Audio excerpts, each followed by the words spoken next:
Bonjour et bienvenue sur Framboise 314.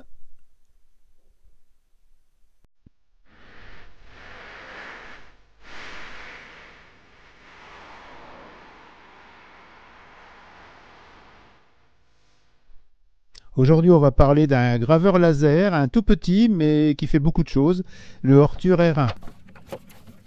Alors il arrive plié en fait et c'est une toute petite boîte. Il a l'avantage de pouvoir se mettre par exemple dans un sac à dos ou si vous faites des interventions mobiles, il tient pas de place. Vous voyez que c'est tout petit. Voilà, je suis en train d'enlever la mousse qui est à l'intérieur avec donc tout ce qui va permettre de le faire fonctionner, l'alimentation, la pige de mesure pour la hauteur.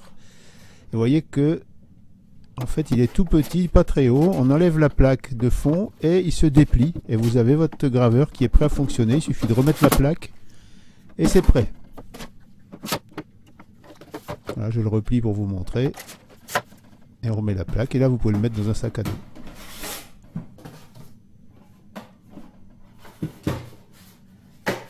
Voyez, un peu plus doucement. Et c'est tout bon.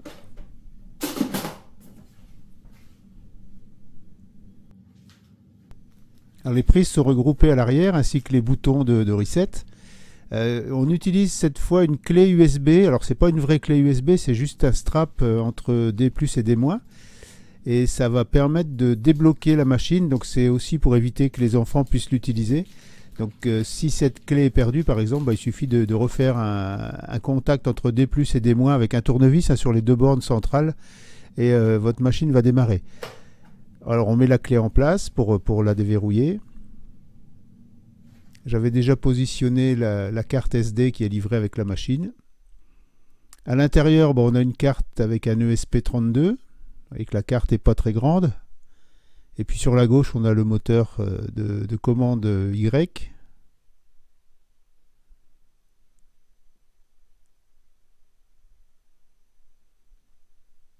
Et le moteur de déplacement du chariot qui est juste là derrière le laser. Alors c'est pas très grand, hein, ça fait 100 par 100, mais ça fonctionne bien. Alors ici c'est le switch de fin de course et on a une pièce à angle droit qui va venir appuyer dessus. Alors c'est pré-réglé en usine, normalement vous n'avez pas à y retoucher, sauf si vous changez la tête laser pour un modèle différent. Là c'est la détection d'ouverture de la partie de protection rangée. Le laser lui-même, donc c'est à 5 watts, 24 volts, alimenté en 24 volts, et c'est du 450 nanomètres.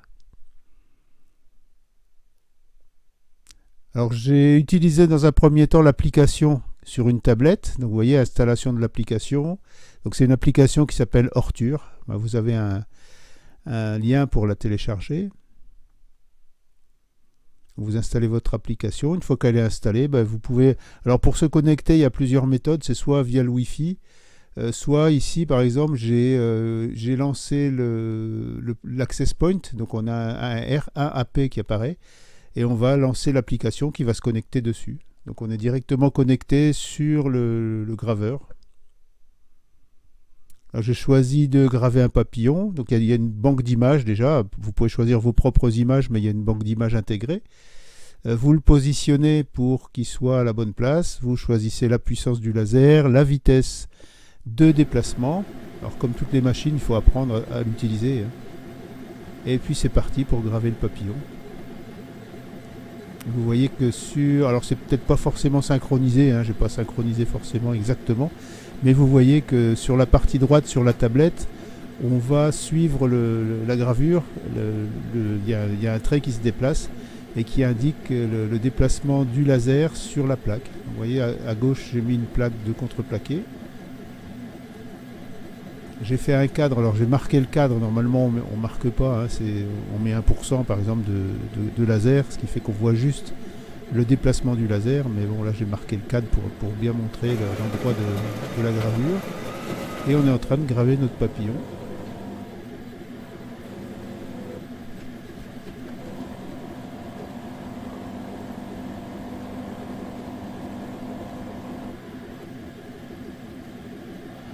On est sur du déplacement XY, on est sur les méthodes classiques de fonctionnement des lasers. Donc le laser se déplace à une vitesse qu'on a réglée. Vous voyez qu'en bas, la traduction est pas top. C'est marqué heure une fois. Donc c'est pas heure, c'est time en fait. C'est le nombre de fois le nombre de passes en fait. Et ils ont traduit ça par heure. Donc il y aura du progrès à faire sur la traduction. Pour le reste, c'est pas trop mauvais. Mais au moins pour ce choix-là, le heure à la place de time, c'est pas cool. Voilà, là, mon papillon termine sa gravure. Donc en haut, ça marque gravure terminée, hein, en haut de la tablette. Et puis on a une qualité qui est tout à fait correcte. J'aurais peut-être pu mettre un peu plus de puissance sur le laser. Après, j'ai fait la chouette. Je me suis fait quelques exemples moi, pour voir ce que ça donne. Hein. Donc là, j'ai fait la chouette.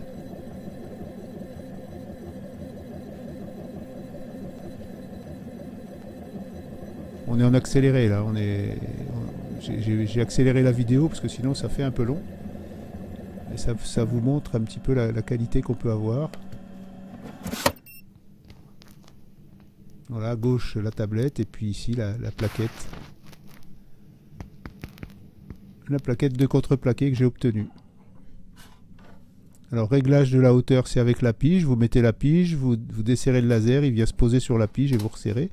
Là c'est du médium de 5 mm. Vous voyez, il est posé sur les tiges qui sont livrées avec la machine. Ce sont deux tiges triangulaires. Ça permet de surélever, de découper sans avoir de marque dessous. Donc là j'ai fait mes trucs habituels. J'aime bien faire ça pour les tests. Un carré, un cercle et puis un hexagone. Le nom du site. Un cadrage. Donc ça c'est dans Lightburn. Un cadrage pour vérifier où je vais graver, où je vais découper. Et c'est parti. Alors bien sûr le laser est bleu, alors avec la paroi orange on voit pas très bien, mais on voit quand même bien le faisceau laser. On voit pas la couleur bleue mais on voit bien le faisceau.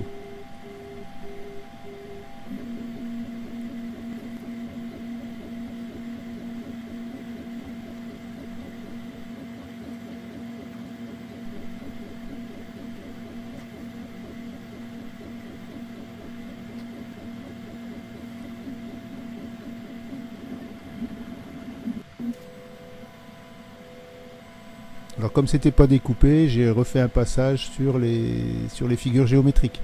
Vous voyez que là le laser sort dessous, hein. C'est bon signe quand on voit le laser sous la plaque, c'est qu'on est passé à travers.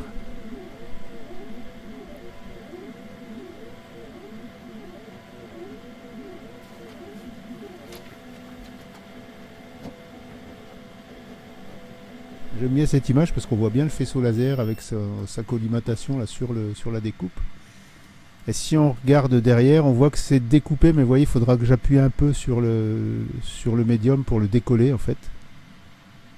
Et c'est du presque 5 mm, on va dire 5 mm quoi. Donc voilà ce que ça donne une fois que j'ai appuyé dessus. Alors même combat avec du contreplaqué de 1 mm 6, alors là c'est du beurre, hein, ça coupe ça coupe vraiment comme du beurre, une seule passe là c'est bon. Par sécurité, on en fait deux.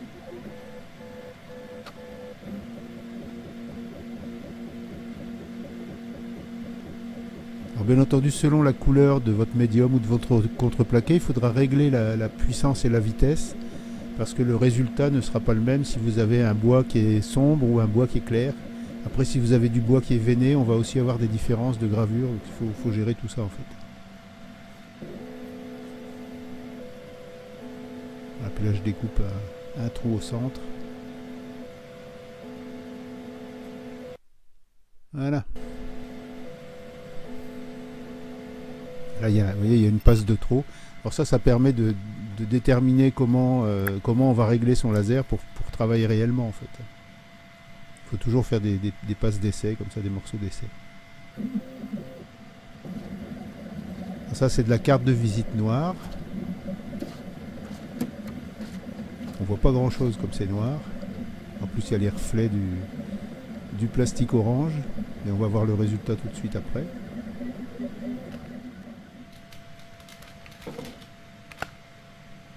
Alors pourquoi village des sciences? Vous verrez une image à la fin. La machine, je l'avais emmenée au village des sciences au Fab Lab et elle a tourné pendant 2 jours. On a fait des cartes personnalisées. Et ça a tourné pendant 2 jours sans aucun problème. Hein, de 10h du matin à 18h le soir. Là c'est avec du cuir, alors là je vous conseille d'avoir une ventilation ou de bien aérer, parce que ça sent vraiment pas bon. Donc c'est avec du cuir. J'ai fait une espèce de porte-clés pour le Fab Lab. Le premier était raté parce que j'avais pas mis assez de puissance. Et peut-être trop vite. Et le deuxième, là, bah, vous allez voir, ça va être bon.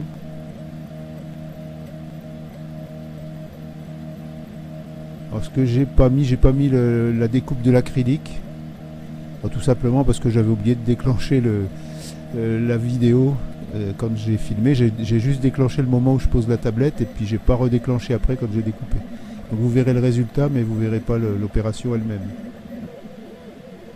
Vous voyez la poussière qui s'est déposée à l'intérieur de mon capot. Là je l'ai nettoyé après mais là on voit que c'est quand même bien déposé, bien taché.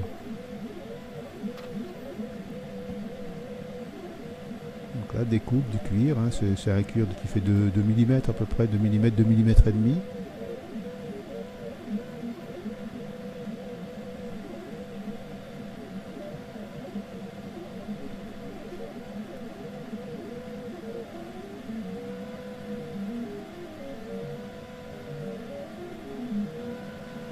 On est passé à travers là, il y a juste quelques fibres, là c'est tombé, il y a juste quelques fibres qui retenaient.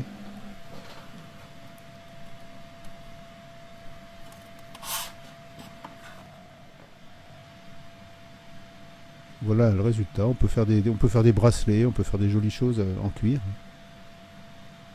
J'ai fait aussi quelques pendentifs pour mettre sur les fermetures éclairs par exemple. Alors là c'est une chouette, c'est pour faire de la gravure, c'est une chouette que je vais graver sur du bois là, en forme de cercle. Donc toujours la même méthode, on va régler d'abord la hauteur. Alors le premier essai que j'ai fait, vous voyez là, le gros trait noir qui est en bas, bah, ça a cramé le bois. Et comme c'est des essais, bah, j'ai diminué la puissance du laser et puis j'ai refait quelques essais.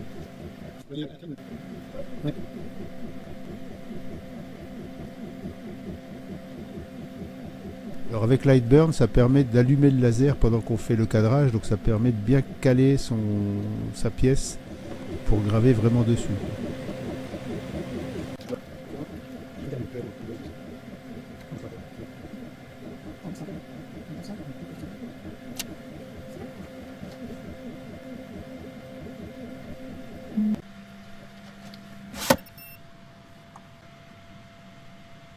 Voilà, je trouve que c'est assez bien rendu. Un beau résultat.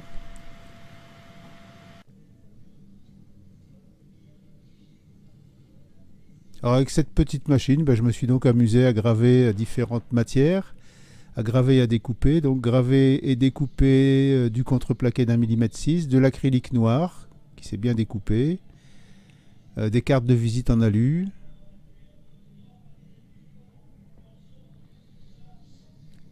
du cuir,